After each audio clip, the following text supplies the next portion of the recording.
what does it do also? We've been talking about Michael Cohen and all morning as Trump's been attacking him. Obviously, Trump's team is going to attack his credibility here. They're using evidence and emails from Michael Cohen and David Pecker to kind of establish just how in Trump's orbit was that Michael Cohen's inviting people to his campaign announcement. And I think to some degree there's layers to it, right? They're using David Pecker as the vehicle into painting the picture of Trump's world, a world in which Michael Cohen was the point of contact for David Pecker, who was very close to the former president, and by the time his campaign came around, was heading over to Trump Tower once a month or twice a month.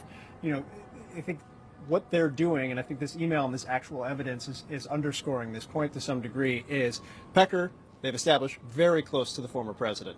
Pecker now being told by Michael Cohen, then the consigliere and direct point of contact, in this email that it would be very important. There's another update. It says the prosecutor asking Pecker about an August 2015 meeting. That's the one. In Trump Tower with Michael Cohen and Donald Trump. And this is what they have been building up, establishing that the kind of vehicle to Trump's world, why Michael Cohen was such a critical player here, despite what perhaps the defense is going to say about him, all leading to this point. And can we remind everyone of this meeting and why this is so important? If you're, have a real life and you're not paying close attention to this, this was this August 2015 meeting that is actually potentially really consequential here because as we were just talking about how he met Hope Hicks and what she did, David Pecker is saying Hope Hicks was in and out of that August 2015 meeting, and it involved three people who were in it, the principals: Donald Trump, Michael Cohen, and the guy on the witness stand right now, David Pecker. And obviously that's where they talked about how Pecker could help Trump and his campaign. What could he do using his platform to help him? It's so significant. This is exactly what prosecutors have been building to, because this is where Pecker promised to be, quote, Trump's eyes and ears. Now, Pecker says he figured the meeting was to ask for something, but he didn't know what they wanted ahead of the meeting. And here's where they discussed, the three of them, efforts to suppress negative stories about former President Trump and amplify positive ones. Why? To help Trump win the White House. Another update, I'm told, Pecker says, at the meeting, Donald Trump and Michael, they asked me, what can I do? And what my magazine could do to help. Wait, so this is a little different than how it had previously been reported, which was that basically Pecker was asking, how can I help you? What Pecker is clarifying on the stand here is really important. One, he's saying Michael Cohen invited him to this meeting, and two, that they were asking, what can he do to help them? Yeah, and underscoring that he was invited to the meeting, did not know what it was about when he walked in, and when he walked in, they were made very clear what the meeting was going to be about. Pecker saying, as it continues on, I would run or publish positive stories about Mr. Trump, and I would publish negative stories about his opponents. It's explicit. The mutually beneficial relationship that they've built over the course of decades.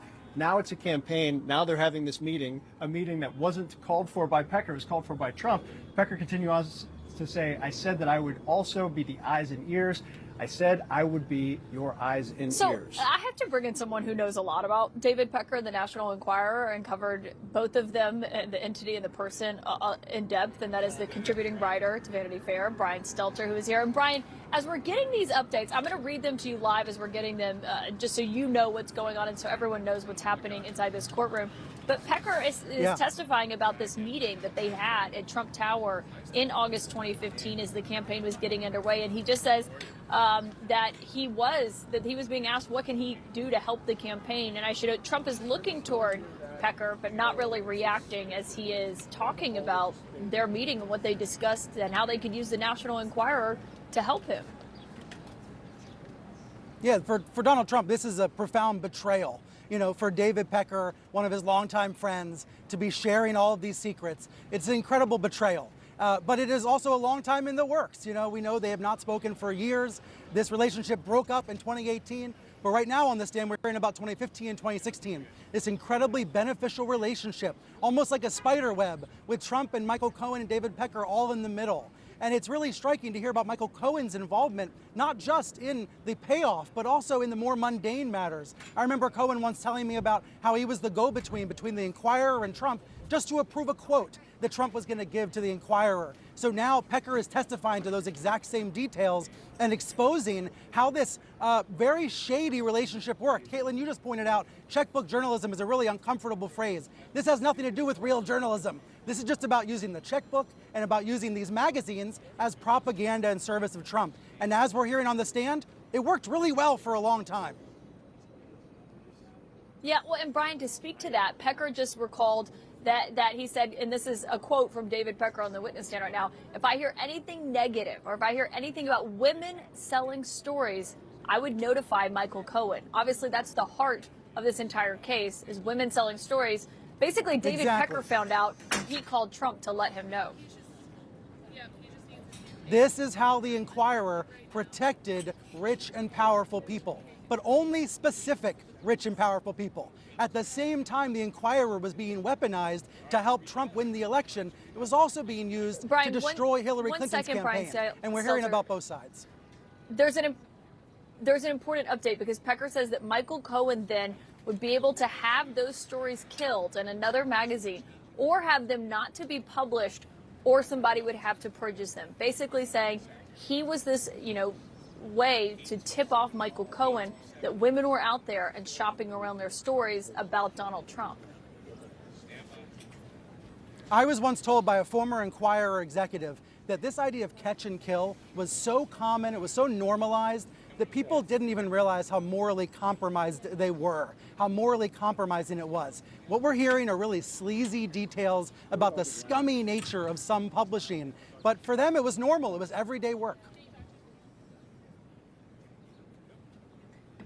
It's remarkable, though, because it's a presidential candidate who's getting tipped off by one of the publishers of one of, the king of tabloids, really, when it came to the National Enquirer and the decisions of boosting Trump. He was talking about how popular the covers of Trump were, and also having Michael Cohen, Donald Trump's attorney and fixer at the time, be able to go and then pursue those stories to make sure not only that they weren't published in the National Enquirer, but anyone else. And Pecker says, he thought that a lot of women would come out to try to sell their stories because, and I'm quoting David Pecker now, Trump was well known as the most eligible bachelor. Well, that's debatable.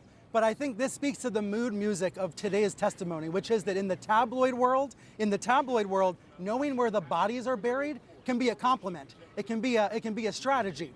And Michael Cohen, David Pecker, they knew where some of these proverbial bodies were buried. They knew about these secrets they were trying to keep. Now, we know from Ronan Farrow's book, Catch and Kill, that there was actually a moment in time in the Inquirer office in 2016 where staffers alleged that documents were destroyed, that the documents were being shredded.